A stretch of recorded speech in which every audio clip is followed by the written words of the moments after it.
गुरु परंपरा योग संस्थान में आपका स्वागत है। आज हम लोग मुख्य उपनिषद में आगे बढ़ रहे हैं। इस उपनिषद केन, कठोपनिषद, प्रश्न उपनिषद तक हम लोगों ने कंप्लीट कर लिया। आज अगला उपनिषद हम पढ़ेंगे मुंडक उपनिषद। इस केन, कठ, प्रश्न, मुंडक, उसके बाद आएगा मांडुक्य की बारी। ये कितने नंबर पे है ये उपनिषद? मुंडक उपनिषद मुख्य उपनिषद में पांचवें नंबर पर। तो पांचवें नंबर पर होने की वजह से इसमें किस वेद से जुड़ा हुआ है, जरा सा फॉर्मूला लगा कर बताइए। अथर्ववेद। अथर्व, बहुत बढ़िया। इतना तो पता हो गया तो दिक्कत नहीं होगी। जो लोग नए हैं, जिनकी क्लास पहले दूसरी तीसरी ऐसे भी है, उनके लिए वीडियो एक बार देख लीजिएगा, नोट्स देख लीजिएगा। तो सब लोगों को पता है एक शब्द सत्यमेव जयते, सत्य की विजय होगी, सत्य का ही जय होगा। ये शब्द हम लोग सुनते हैं और ये कहाँ लिखा होता है? जो हमारा राष्ट्रीय चिन्ह है अशोक स्तंभ, उसके नीचे लिखा होता है सत्यमेव जयते। और ये क्या है? भारत का राष्ट्रीय आदर्श वाक्य है, सब लोग जानते हैं। अब ये मुंडक उपनिषद के दौरान मैं बता रहा हूं तो इसका तात्पर्य ये है कि सत्यमेव जयते मुंडक उपनिषद से लिया गया है। तो एक तो क्वेश्चन आपका ऐसे ही निकल आएगा, सत्यमेव जयते मुंडक उपनिषद से लिया गया है। ये आदर्श वाक्य कहाँ से लिया गया? मुंडक उपनिषद से। पूरा मंत्र इसका क्या है वो देख लेते हैं, फिर हम लोग एक एक करके पूरा मुंडक उपनिषद पढ़ेंगे। मंत्र ऐसे है, सत्यमेव जयति नान्यतम, सत्येन पंथा विततो देवयानः, येन आक्रमन्ति ऋषयः, व्याप्त कामा यत्र तत् सत्यस्य परमम निधानम। ये मुंडक उपनिषद में तृतीय मुंडक के प्रथम खंड में मंत्र संख्या 6 है, जिसका अर्थ होता है सत्य ही विजय होता है, झूठ नहीं, क्योंकि वह देवयान नामक मार्ग सत्य से परिपूर्ण है, जिससे पूर्ण काम ऋषि लोग गमन करते हैं। वह परमात्मा का धाम है। पंडित मदन मोहन मालवीय जी ने 1918 में सत्यमेव जयते को मुंडक उपनिषद से यहाँ से लेकर के और ये नारा दिया था अंग्रेजों के खिलाफ कि सत्य की विजय होगी, सत्य ही विजय होगा, झूठ नहीं हो सकता है।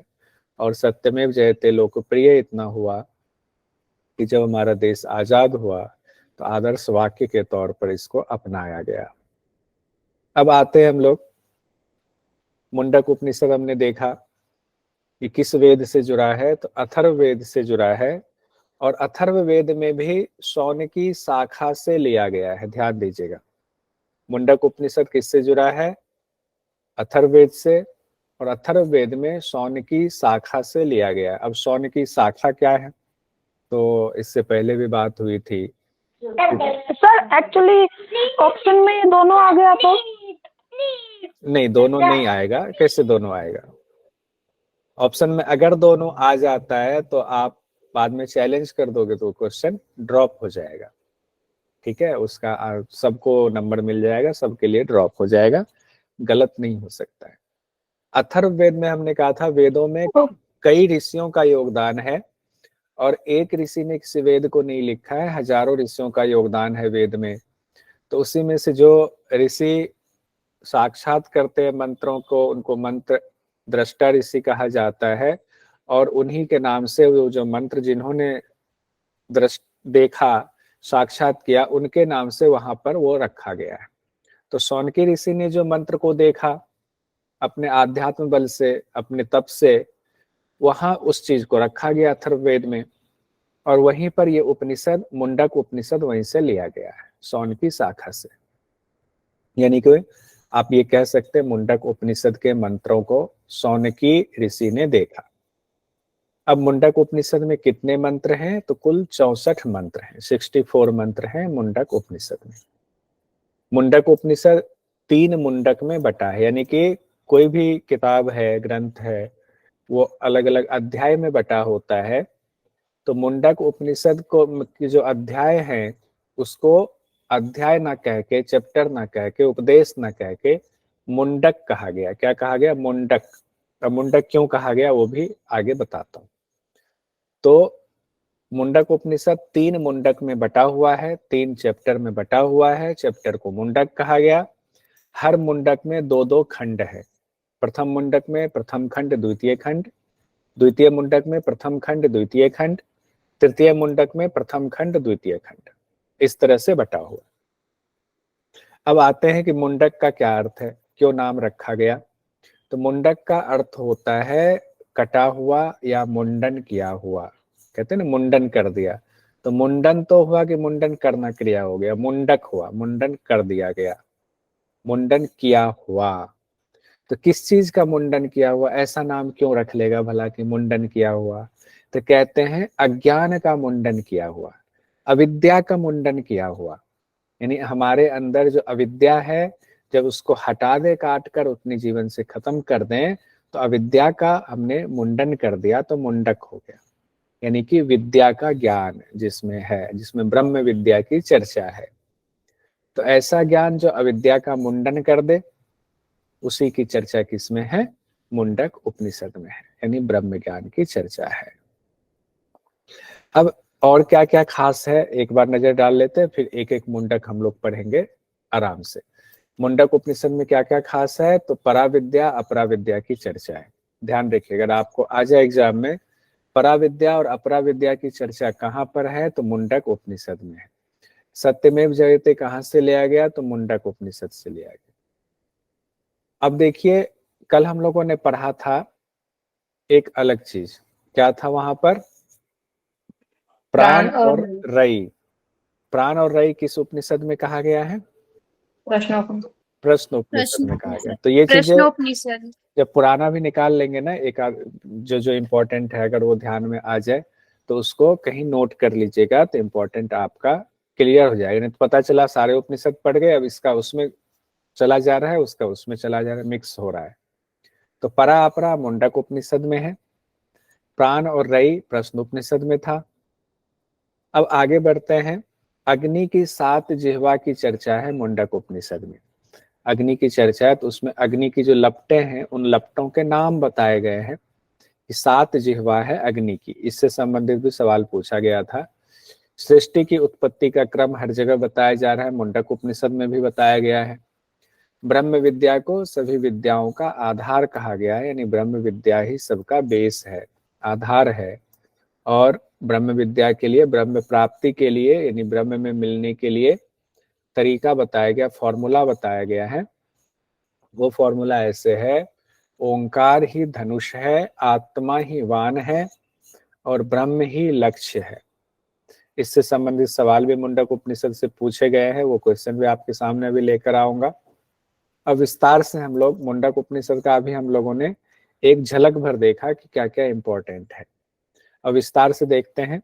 हमने कहा 3 मुंडक में बटा हुआ है अध्याय। तो प्रथम जो मुंडक है, प्रथम अध्याय को जिसको प्रथम मुंडक कहा गया, उसका प्रथम खंड देखते हैं, उसमें क्या है।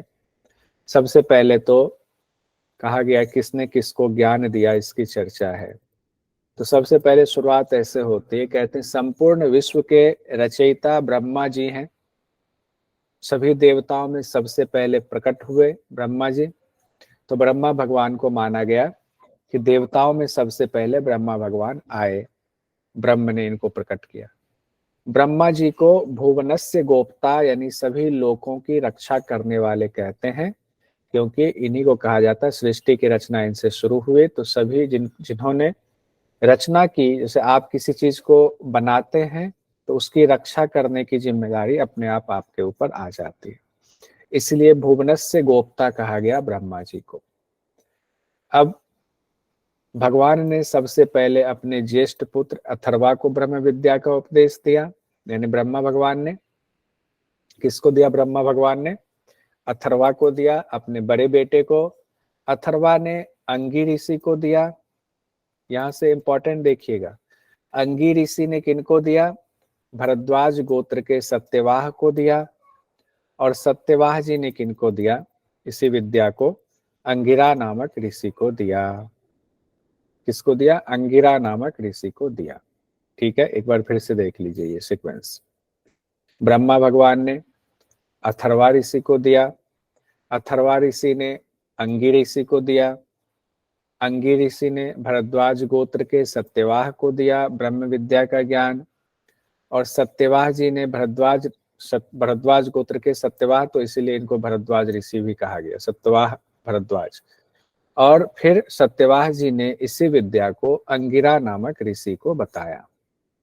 ठीक है, अब यहां से आगे बढ़ते हैं हम लोग। फिर क्या हुआ, कहते हैं अंगिरा ऋषि के पास जो ये ब्रह्म विद्या का ज्ञान आया, उसी ब्रह्म विद्या का ज्ञान अंगिरा ऋषि ने किसको दिया, शौनक ऋषि को दिया। अंतिम में कौन आ गए, शौनक ऋषि आ गए। तो शौनक ऋषि को ज्ञान मिला। तो मुंडक उपनिषद में जो चर्चा है, वो चर्चा जो अंतिम वाली कड़ी है उसकी चर्चा है, यानी अंगिरा ऋषि और शौनक ऋषि के बीच जो चर्चा होगी ब्रह्म विषयक चर्चा, वही संवाद मुंडक उपनिषद में दिया गया है। किनका, शौनक ऋषि और अंगिरा ऋषि। अब देखिए ऊपर क्या हम लोगों ने पढ़ा था, यहाँ पर देखा था अथर्ववेद की शौनकी शाखा से लिया गया है। ठीक है, और नीचे हम देख रहे हैं यानी शौनक ऋषि को ज्ञान मिला अंगिरा ऋषि से, वही ज्ञान इस उपनिषद में दिया गया है। वैभवी जी बताएं, कुछ कह रही हैं आप? क्लियर हो गया सर, डाउट अपने आप ही। ठीक है, उसके बाद शौनक ऋषि कौन थे, जो शौन की शाखा की बात हो रही है, जिन्होंने अंगिरा ऋषि से ज्ञान लिया ब्रह्म विद्या का, वो शौनक ऋषि कौन थे, उनके बारे में कहा गया है वेदों में। कहते हैं कि वे एक ऋषिकुल चलाते थे, जैसे आजकल कह लें कि बहुत बड़े आप गुरुकुल चला रहे हैं, उसके आप अध्यक्ष हैं या उसके हेड हैं। तो उस जमाने में शौनक ऋषि बहुत बड़े गुरुकुल के अधिष्ठाता थे, और हजारों छात्र उनके गुरुकुल में, उनके ऋषिकुल में पढ़ते थे, शिक्षा लेने रहते थे, शिक्षा लेने के लिए। तो इतने प्रसिद्ध थे। तो शौनक ऋषि ने अंगिरा ऋषि से ब्रह्म विद्या से संबंधित जिज्ञासा, भले ही वो गुरुकुल चलाते थे, ऋषिकुल चलाते थे, वेद शास्त्र पढ़ाते थे, लेकिन उनके अंदर एक जिज्ञासा थी ब्रह्म विद्या की।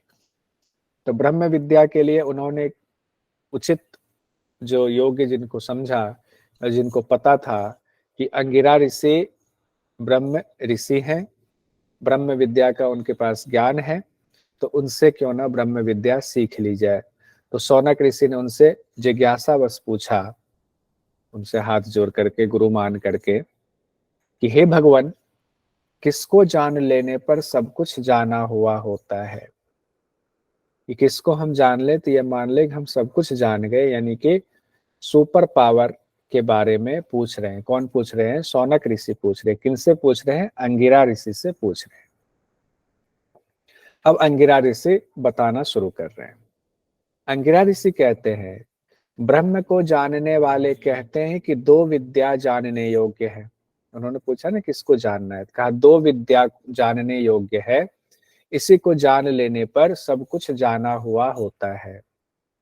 तो उन्होंने सब कुछ को दो विद्याओं में बांट दिया अंगिरा ऋषि ने। कौन से दो विद्या? परा विद्या और अपरा विद्या में बांट दिया।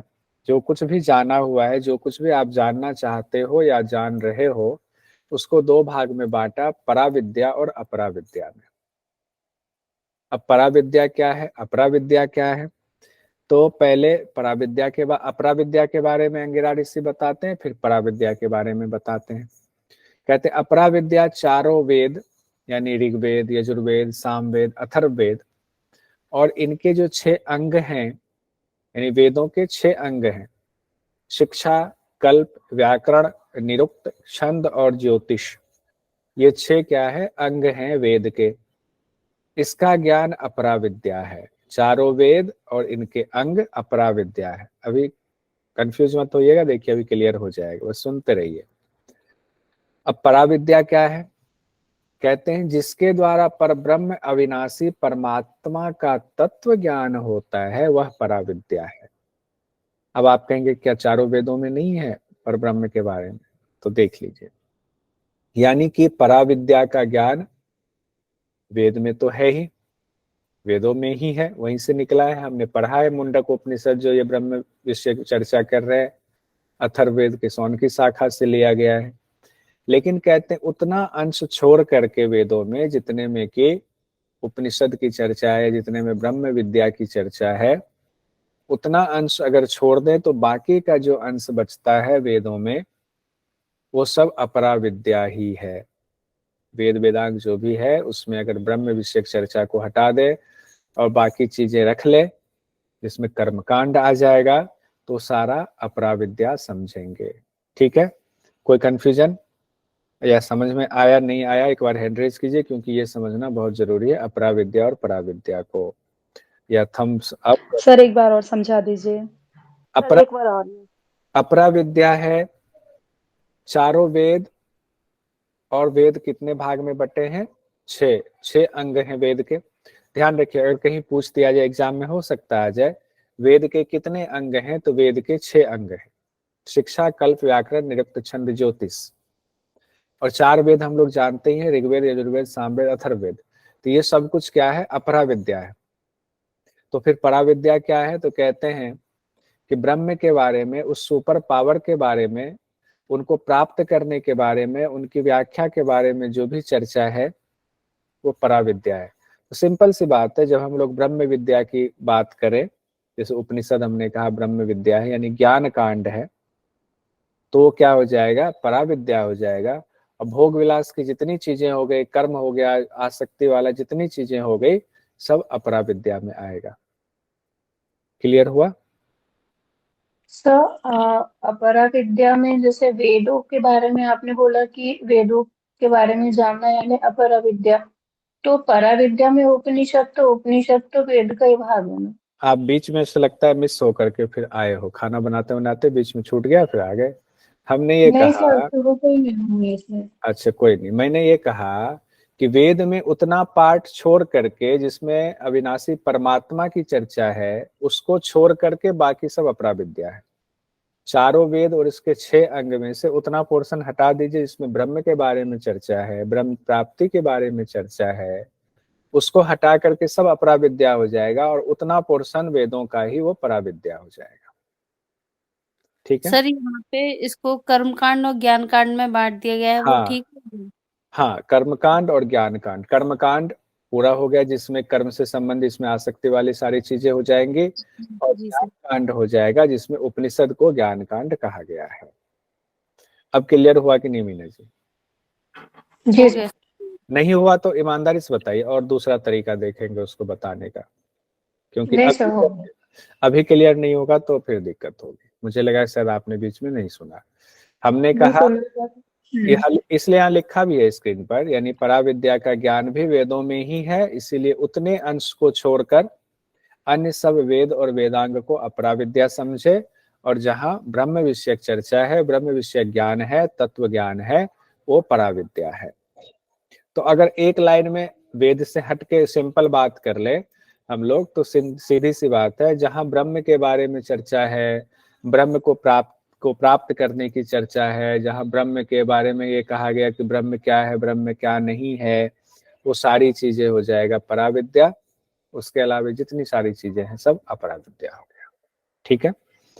अब चूंकि क्वेश्चन में उसमें अपरा विद्या में आया हुआ है वेद और वेदांग, वेद के अंग, तो वेद के अंग कहा गया 6 है। शिक्षा, कल्प, व्याकरण, निरुक्त, छंद, ज्योतिष। इसको भी सीक्वेंस में याद करना होगा, और एग्जाम में ये कई बार पूछ दिया जाता है। शिक्षा, कल्प, व्याकरण, निरुक्त, छंद और ज्योतिष। तो शिक्षा के एक तो एग्जाम में यही हो गया, शिक्षा इसके वेद के कितने अंग हैं, तो वेद के 6 अंग हैं। और आप कहेंगे एक बार आपने 4 पढ़ाया था, तो हमने 4 भाग पढ़ाया था, वेद के 4 भाग पढ़ाया था। 4 भाग कौन कौन सा है, कोई बताएंगे? श्वेता जी बताइए। संहिता, आरण्यक, संहिता, ब्राह्मण, आरण्यक, उपनिषद। हाँ, संहिता, ब्राह्मण, आरण्यक और उपनिषद। और अंग हो गए शिक्षा, कल्प, व्याकरण, निरुक्त, छंद, ज्योतिष। अब जब 6 अंग की थोड़ी छोटी सी व्याख्या देख लेंगे तो हमें ये समझ में आ जाएगा कि ये भाग और अंग में क्या अंतर है। अंग तो हर वेद के अंग है जी। सर खंड खंड जो खंड बोला सर आपने पहले, तो खंड खंड और अंग एक ही चीज है सर? खंड नहीं, भाग हमने कहा, भाग तो अलग हो गया और अंग अलग हो गया।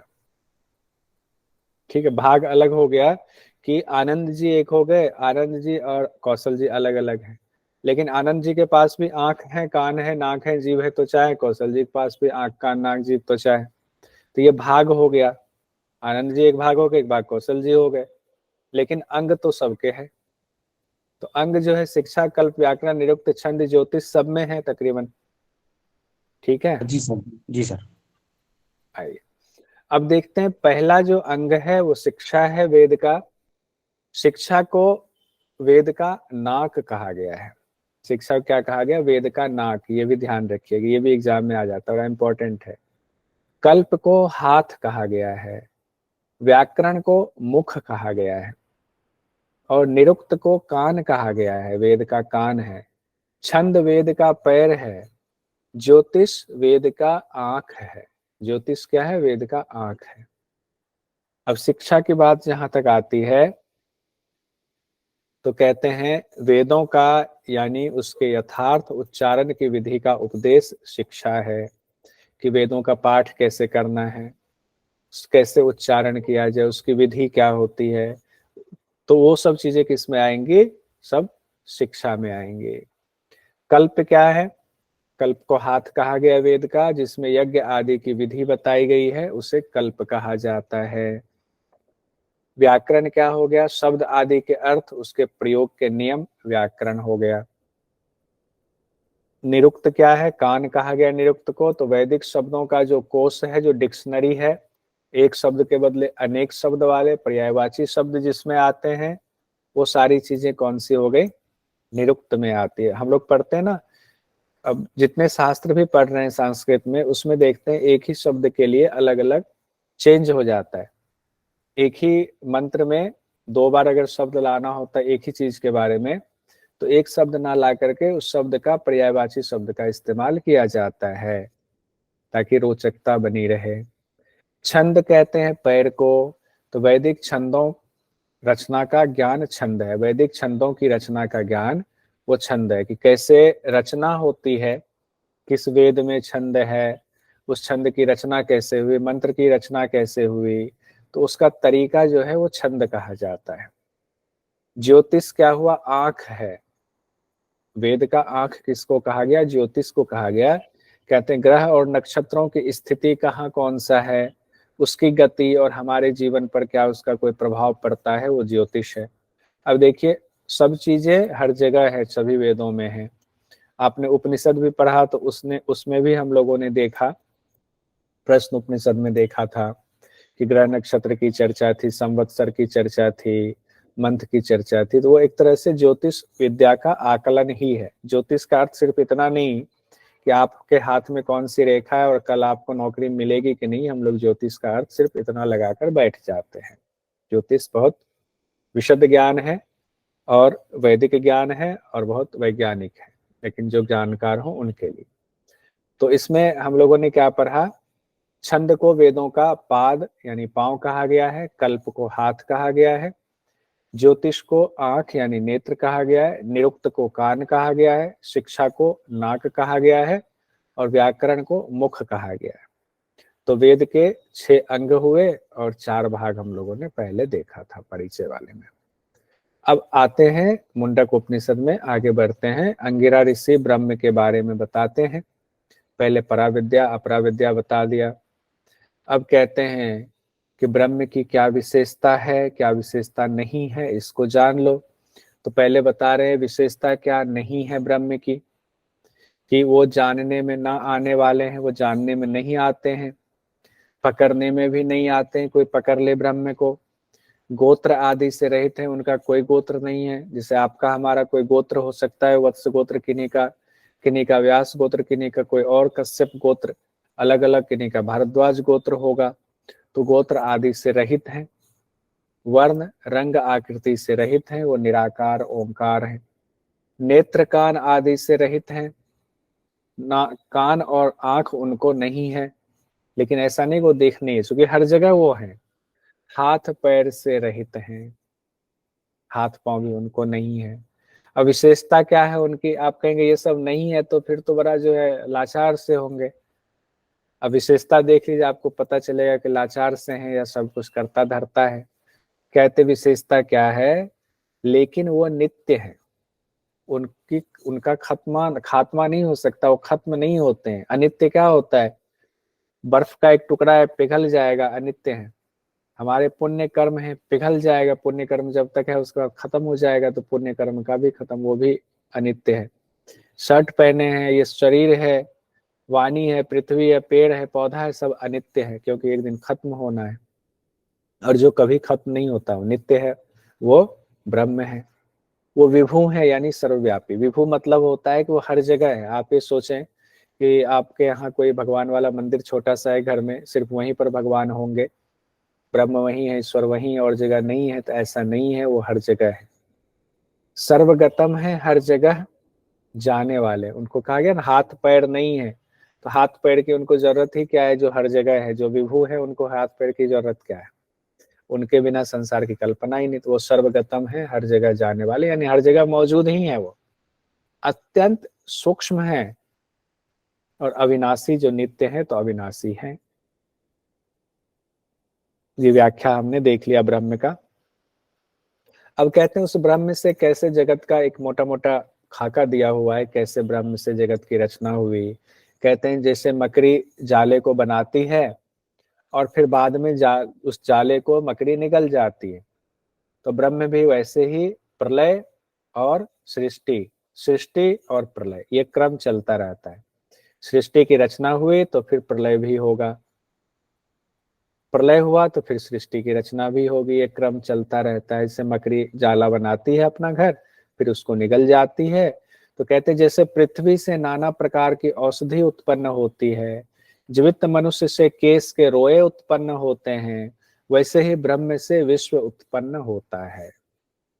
ठीक है, पृथ्वी अगर जमीन बंजर पड़ी हो ना कहीं ऐसे, और थोड़ा सा पानी उस पर पड़ जाए, अपने आप वहां से पता नहीं क्या क्या क्या क्या पौधा उगना शुरू हो जाता है, यानी पृथ्वी के अंदर वो क्षमता होती है।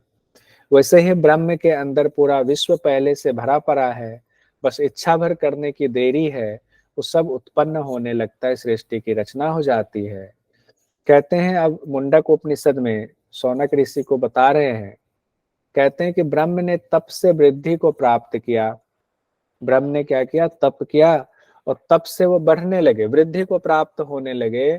तब क्या हुआ, उससे अन्न आया, अन्न की उत्पत्ति हुई। और जब अन्न आया तो अन्न से प्राण आया, प्राण आया तो प्राण से मन आया, मन से सत्य आया, फिर लोकों की रचना हुई, फिर उसमें तरह तरह के विभिन्न कर्म आए, और कर्म का फल भी आया। अन्न आया पहले, अन्न से प्राण आया, प्राण से मन आया, मन से सत्य आया, और फिर अलग अलग लोकों की रचना हुई, और लोकों की रचना हुई तो उसमें कर्म भी होने लगे, और कर्म होने लगे तो अच्छे बुरे कर्म हुए, तो कर्म का फल भी आया। उसके बाद मुंडक उपनिषद में कहा गया, जब ब्रह्म से ही सब उत्पन्न हुआ, इसीलिए वो सबको जानने वाले हैं, वो ज्ञानवान है, ज्ञानमय है।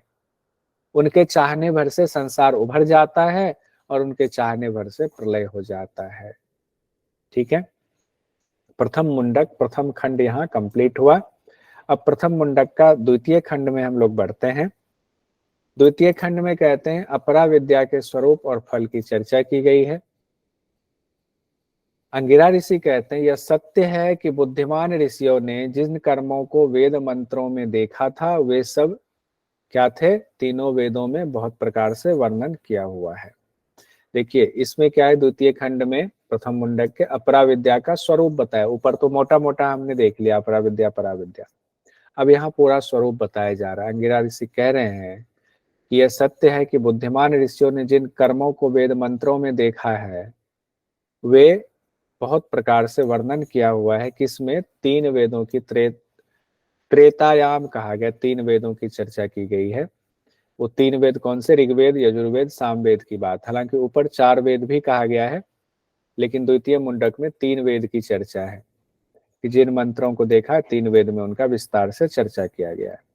तो मेन जो 3 वेद की जब चर्चा आएगी ना, किसको वेद में शामिल जनरली बाद में किया गया है, तो कौन सा इसमें है, अथर्ववेद को बाद में शामिल किया गया, ध्यान रखिएगा।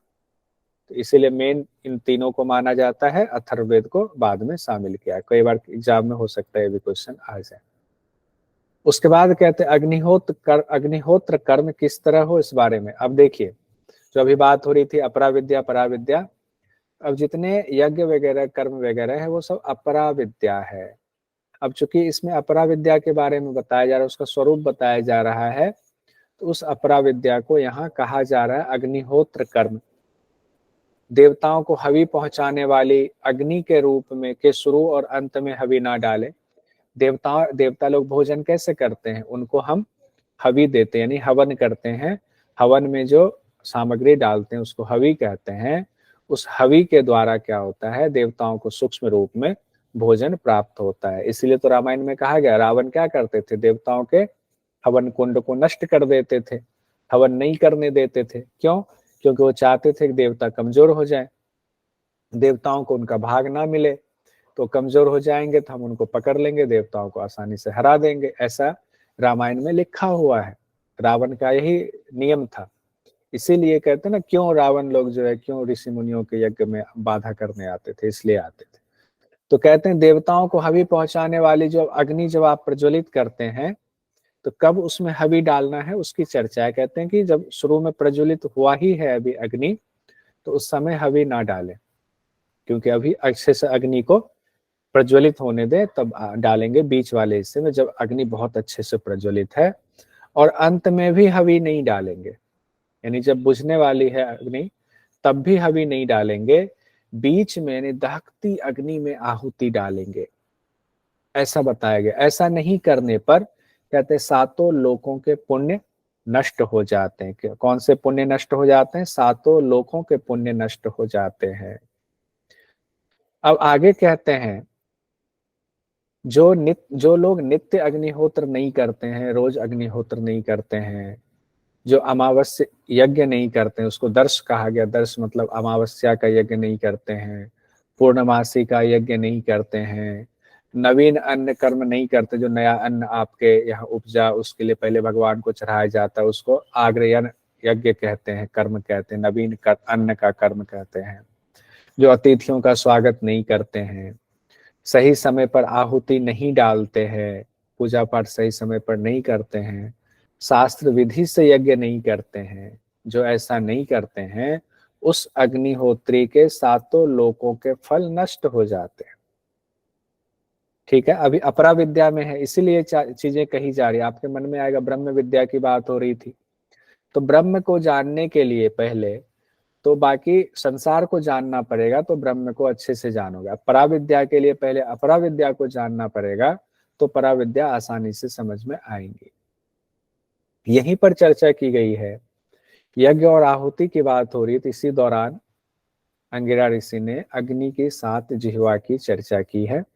कहते हैं जब आहुति आप डाल रहे हो यज्ञ में, तो उस समय लपलपाती हुई अग्नि की 7 तरीके की जिह्वा होती है, जो कि 7 देवी के रूप में होती है। यानी 7 देवियां आपकी आहुति को ग्रहण कर रही होती है, उन लपलपाती हुई अग्नि के रूप में।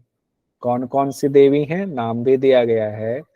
काली, कराली, मनोजवा, सुलोहिता, सुधूम्र वर्णा, स्फुलिंगिनी, विश्वरुचि देवी।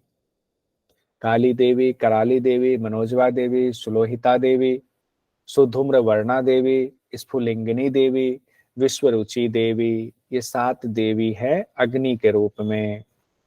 उसके बाद कहते हैं जो नियम पूर्वक ठीक समय पर सभी यज्ञ करते हैं, उस अग्निहोत्री को ये आहुतियां सूर्य की किरणें बनकर देवताओं के स्वामी इंद्र के पास पहुंचा देती है। इसीलिए कठोपनिषद में हम लोगों ने देखा था ना, अग्नि विद्या की चर्चा थी कि कहाँ पर जाने के लिए अग्नि विद्या, स्वर्ग में जाने के लिए। और वही चीजें यहाँ पर दूसरे रूप में कहा गया है, जो नियम पूर्वक अग्नि विद्या का, अग्निहोत्र वगैरह का यज्ञ वगैरह करते हैं, उसको, अग्निहोत्री का मतलब करने वाला, जो यज्ञ कर रहा है, उसको इन आहुतियों से निकली हुई जो पुण्य कर्म है, सूर्य की किरणें बन करके ये आहुतियां क्या होता है, उनको पहुंचाता है कहाँ, स्वर्ग लोक में, इंद्र के स्वामी के पास, स्वामी इंद्र के पास, देवताओं के स्वामी इंद्र के पास पहुंचा देते हैं, स्वर्ग लोक में पहुंचाए। कब? उसी समय नहीं पहुंचा देंगे आपको, जब आपका शरीर खत्म होगा तो आपका पुण्य अर्जित होगा, उसके बाद पहुंचाया जाएगा। यानी अग्निहोत्र से स्वर्ग के सुखों की प्राप्ति होती है, यही अग्नि विद्या है। अग्नि विद्या को दूसरे किस नाम से जाना जाता है कठोपनिषद के मुताबिक, बताइए? नचिकेता नचिकेता नचिकेता विद्या के नाम से जाना जाता है। बहुत बढ़िया। कहते हैं किस तरह आहुति रूपी किरणें स्वर्गलोक में जाती हैं।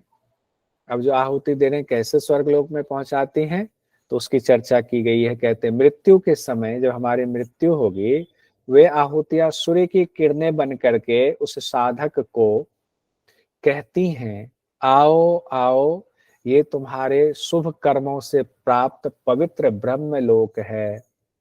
इस तरह प्रिय वचन बोलते हुए वो हमारा आपका स्वागत करती है, वो आहुतियां सूर्य की किरणें बनकर, और हमें स्वर्गलोक में पहुंचाती है। ये लिखा हुआ है मुंडक उपनिषद में, ऐसे आओ आओ, ये तुम्हारे शुभ कर्मों से प्राप्त किया हुआ है, ये पवित्र ब्रह्मलोक है।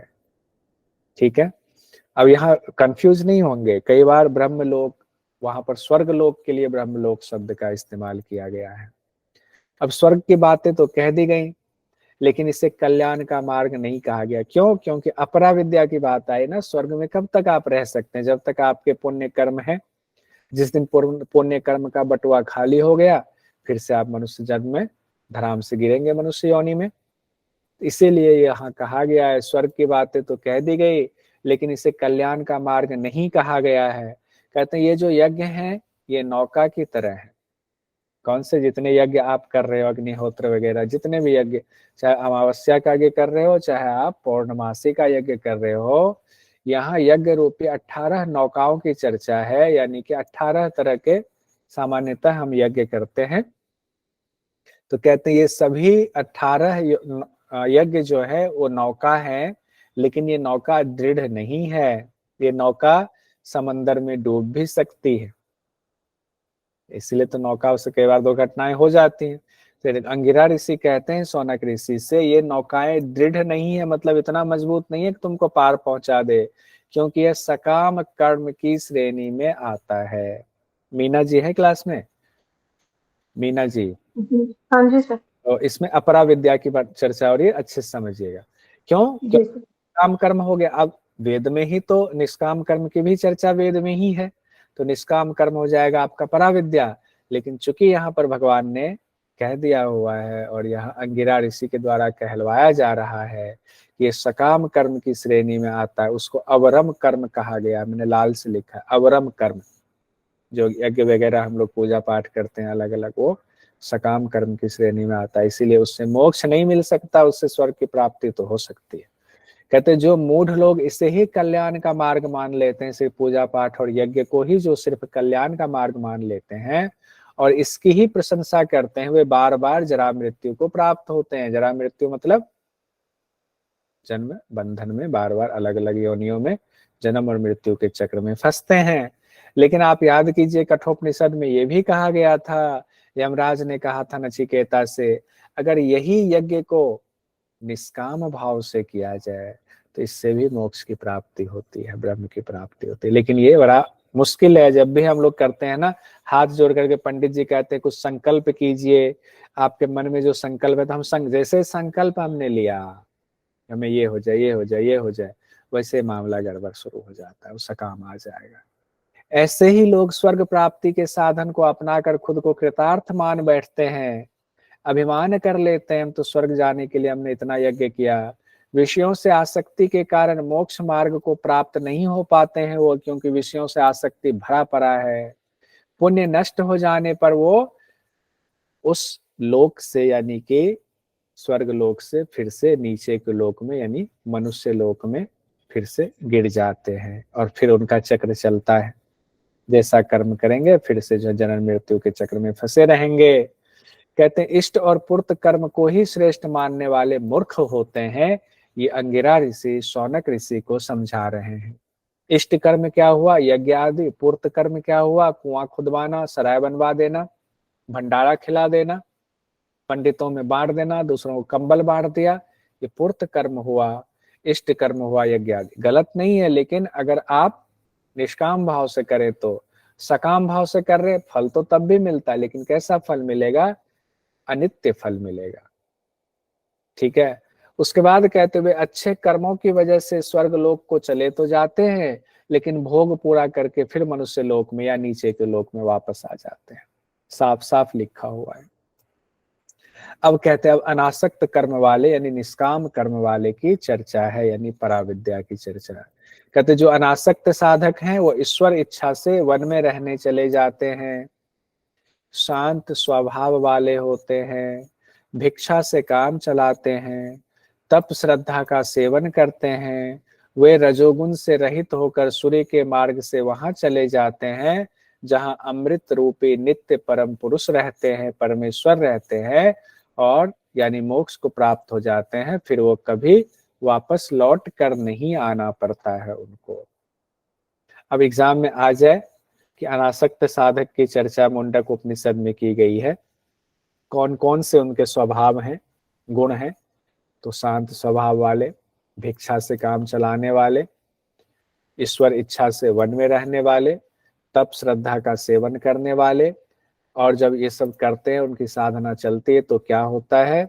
वे रजोगुण से रहित होकर के फिर रजोगुण खत्म हो जाता है, सूर्य के मार्ग से कहाँ चले जाते हैं? अमृतमयी नित्य परम पुरुष के धाम में चले जाते हैं, यानी मोक्ष की प्राप्ति उनको हो जाती है। तो फिर उस रास्ते पर जाने के लिए क्या करना चाहिए? शौनक ऋषि पूछेंगे अंगिरा ऋषि से कि बताइए ऐसे रास्ते पर जाने के लिए क्या करें। तब अंगिरा ऋषि कहते हैं इस लोक के सभी सुखों की भांति भांति परीक्षा करके जब वैराग्य होने लग जाए, देखिए अचानक से तो नहीं हो जाएगा। अचानक से हमें पातंजलि योग दर्शन में भी हमने पढ़ा है कि प्रकृति और पुरुष के बारे में, प्रकृति का क्या जो है प्रयोजन है? भोग और अपवर्ग कराना। तो भोग करते करते जब आपको वैराग्य होने लग जाता है तो कहते हैं लेकिन सचेत रहना है। जब आप ज्ञान ले रहे हैं गुरु से, अब ये मुंडक उपनिषद पढ़ रहे हैं, तो अब जो भी भोग करेंगे आप, अगर आसक्ति वाले कोई कर्म करते हैं तो जरा उसमें सचेत रहिएगा, उसकी परीक्षा कीजिएगा, तो आपको लगेगा वैराग्य हो रहा है कि नहीं नहीं नहीं हमें अनासक्त कर्म करना है। अब यज्ञ कर रहे हैं, भगवान से कुछ मांगेंगे नहीं, सिर्फ कहेंगे हमारा कर्तव्य है यज्ञ करना, बस हम इसलिए कर रहे हैं हे प्रभु, बस हमें कुछ नहीं चाहिए, बस हमारा कर्तव्य, हम अपना कर्तव्य कर रहे हैं। तब क्या होगा? धीरे धीरे वैराग्य होने लगता है। उसके बाद कहते हैं सुख, ये भी सुख दुख रूप लगने लगते हैं, या तो सुख वाले है या दुख वाले हैं ये सारे जो है कर्म जो हम कर रहे हैं। और ये बात मन में बैठ जाए कि ये सब साधन परमेश्वर की प्राप्ति नहीं करा सकते हैं, क्योंकि ये सिर्फ अच्छे या बुरे फल ही दे सकते हैं, परमेश्वर तक नहीं पहुंचा सकते हैं। अच्छा या बुरा फल तक ही इसका लेखा जोखा है। कहते हैं तब उस जिज्ञासु साधक को क्या करना चाहिए? जब उनको लगेगा अब ये यहाँ तक हमारा मन स्थिर हो गया और हमें अब ये बातें समझ में आ गई, अब इससे मेरा मन पूरी तरह हट गया है, वैराग्य हो गया है, कहते तब उस जिज्ञासु साधक को क्या करना चाहिए? परमात्मा तत्व यानी ब्रह्म तत्व के ज्ञान के लिए, उनको जानने के लिए हाथ में समीधा लेकर के वेद को भली भांति जानने वाले ब्रह्मनिष्ठ गुरु के पास जाना चाहिए। बात हो रही थी कल परसों बात हो रही थी कि जब प्रश्न उपनिषद में हम लोगों ने कहा 6 ऋषि गए थे पिपलाद ऋषि के पास में, तो शुरुआत में कहा गया वे हाथ में समीधा लेकर के गए थे। अब यही बात यहाँ भी आई है, जब आप ब्रह्म ज्ञान लेने जाते हैं तो क्या करते हैं? गुरु के पास हाथ में समीधा लेकर के जाते हैं। किनके पास? ब्रह्मनिष्ठ गुरु के पास जाते हैं। उसके बाद कहते हैं फिर गुरु का क्या कर्तव्य होना चाहिए? जब शिष्य आ गया हाथ में समीधा लेकर के और आप ब्रह्मनिष्ठ गुरु हैं तो क्या होना चाहिए कर्तव्य?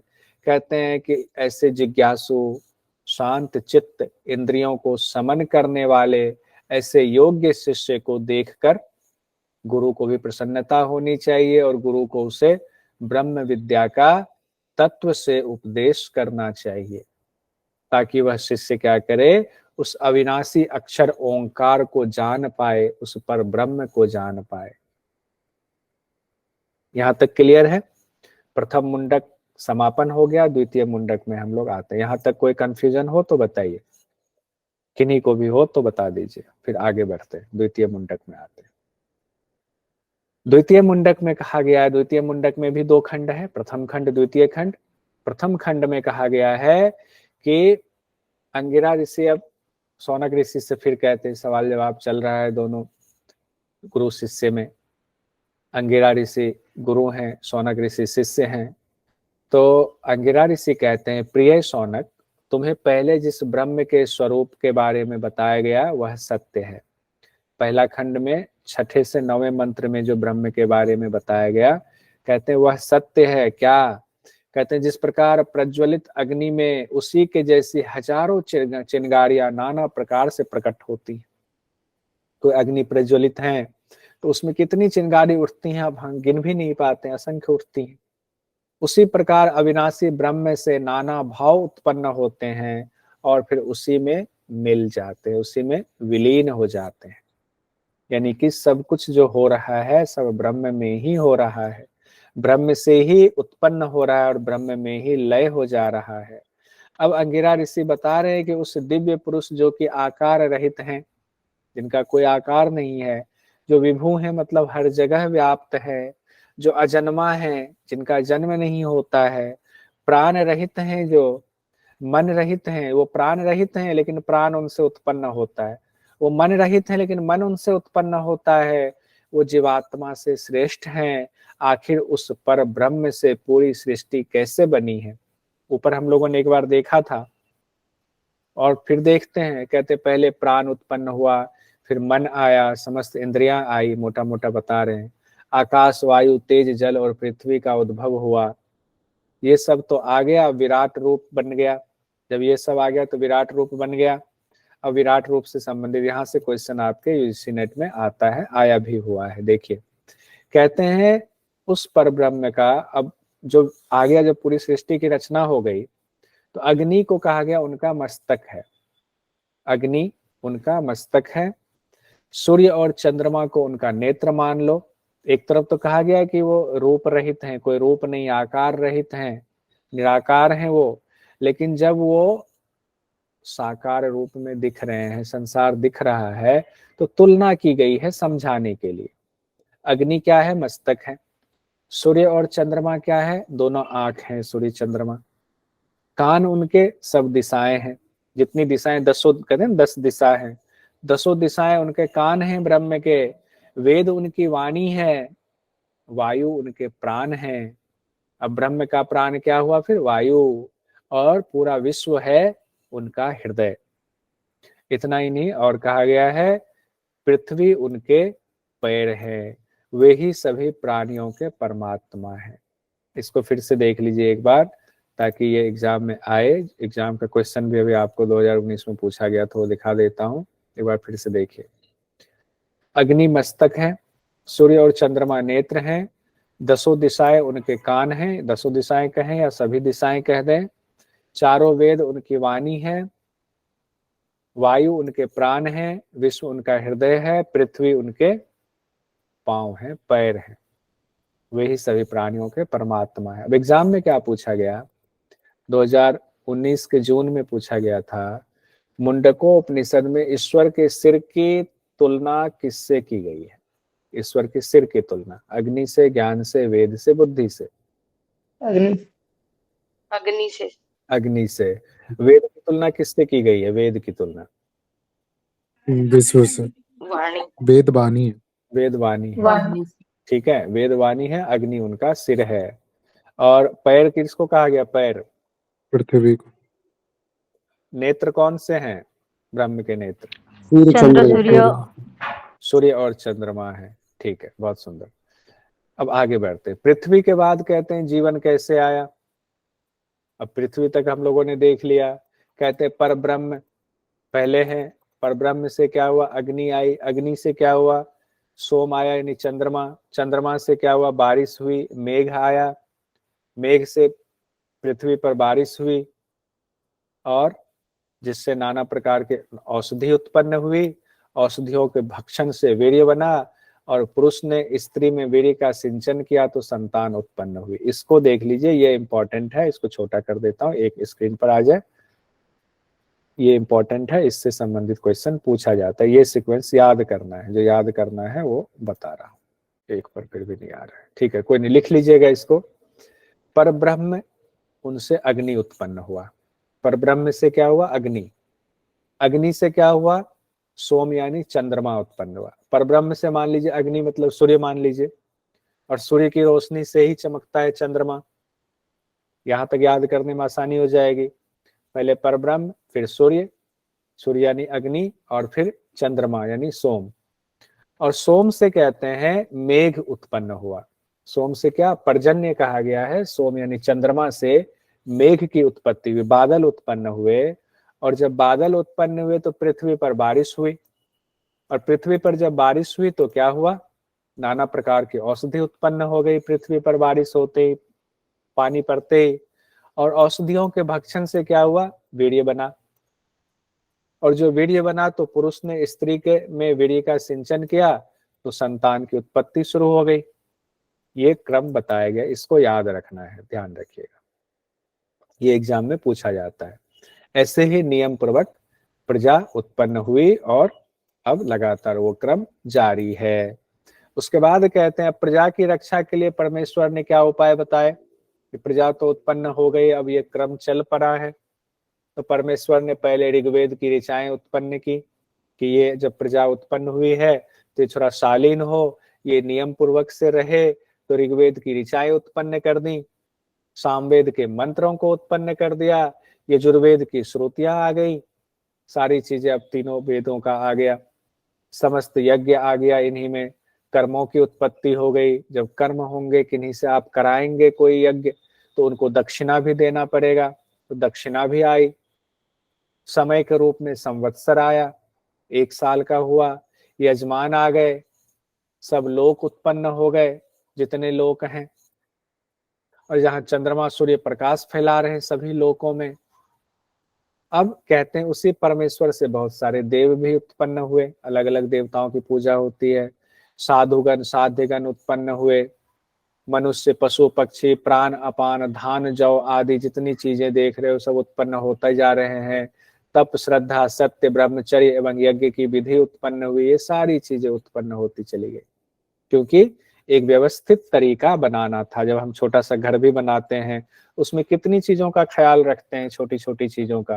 ये तो पूरी सृष्टि की रचना हुई, तो उसके लिए परब्रह्म परमेश्वर ने इन चीजों की उत्पत्ति की। इंपॉर्टेंट क्या है इसमें? 7 प्राण उत्पन्न हुए, अग्नि की 7 लपटें उत्पन्न हुई, 7 समिधाएं उत्पन्न हुई, 7 होम उत्पन्न हुए, 7 लोक उत्पन्न हुए, जिसमें ये प्राण विचरते रहते हैं। 7 का यहाँ पर श्रेणी दिया हुआ है, और इसकी व्याख्या में कहा गया है एक जगह 7 प्राण को 7 इंद्रियां कही गई हैं। ब्रह्मसूत्र में इसकी व्याख्या है हाथ पैर पायु उपस्थ को छोड़कर बाकी की 7 इंद्रियां। हाथ पैर पायु उपस्थ को छोड़ करके 7 प्राण इसलिए कह दिया गया, कंफ्यूज नहीं होंगे। 7 प्राण 7 इंद्रियों से संबोधित किया गया है। हमने देखा था ना कि पर्यायवाची शब्दों का भी इस्तेमाल किया जाता है, इसलिए कई बार शब्दार्थ पे एग्जैक्ट नहीं जाना होता है। आगे बढ़ते हैं हम लोग, बहुत ज्यादा व्याख्या में जाएंगे तो मामला गड़बड़ होगा एग्जाम की दृष्टि से। कहते हैं आगे, शौनक ऋषि से अंगिरा ऋषि हृदय गुफा में शयन करने वाले ये 7 के समुदाय परमेश्वर के द्वारा ही समस्त प्राणियों में स्थापित किए हुए हैं। यानी कि जितने प्राणी हैं, जो सभी समस्त प्राणी हैं, उनमें सारे देवताओं को स्थापित किया, हर एक चीज को करीने से रखा गया, सजाया गया। तो परमेश्वर ने सब कुछ एक इंसान में, सभी प्राणियों में डाला। इसी परमेश्वर से सभी समुद्र पर्वत अनेक रूपों वाली नदियां प्रकट हुई, सब कुछ परमेश्वर से ही प्रकट हुए हैं।